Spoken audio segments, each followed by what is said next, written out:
விழுப்புரம் மாவட்டம் முழு மருத்துவமனையில மருந்து இல்ல, ஊசி இல்ல, அடிப்படை வசதிகள் இல்ல. நேற்று முண்டியம்பாக்கம் மருத்துவமனைக்கு சுகாதாரத்துறை அமைச்சர் வருகிறார். அவர் ஒருவருக்கு முன்பு முக்கியமான ஒரு விருந்தாளி அவருக்கு முன்பு சென்று ஆய்வு செய்கிறார். அவசர சிகிச்சை பிரிவில் அவருக்கு முன்னாடி போய் ஆய்வு செய்கிறார். யார் என்றால் திருநாய் சென்று ஆய்வு செய்கிறது. அதையும் இந்த சுகாதாரத்தை அமைச்சர் பார்த்துக் கொண்டே அதை தட்டி கொடுத்து கொண்டு போகிறார். இதுதான் இன்றைக்கு இருக்கிற நிலைமை. மருத்துவர்கள் இல்லை, மருத்துவ பணியாளர்கள் இல்லை, சுகாதார பணியாளர்கள் இல்லை, மருந்து இல்ல, மாத்திரை இல்ல, ஊசி இல்ல. அதை விட கொடுமை, திண்டிவனம் மருத்துவமனையில் கடந்த ஓராண்டு காலமாக இறந்தால், விபத்தில் இறந்தால் அவர்களை பிரேத பரிசோதனை செய்யப்படுவது இல்லை. மிக அதிர்ச்சிகரமான தப்பு.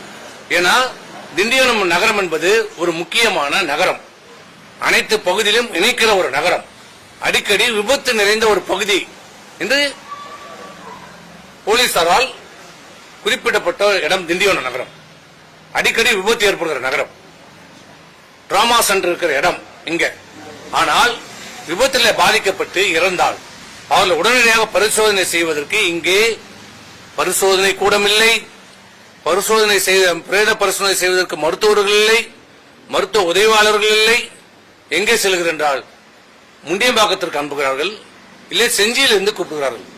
செஞ்சியில தாலுகா மருத்துவமனையில் இருக்கிறது, ஆனால் திண்டிவனம் தலைமை மருத்துவமனையில் மருத்துவர்கள் இல்லை.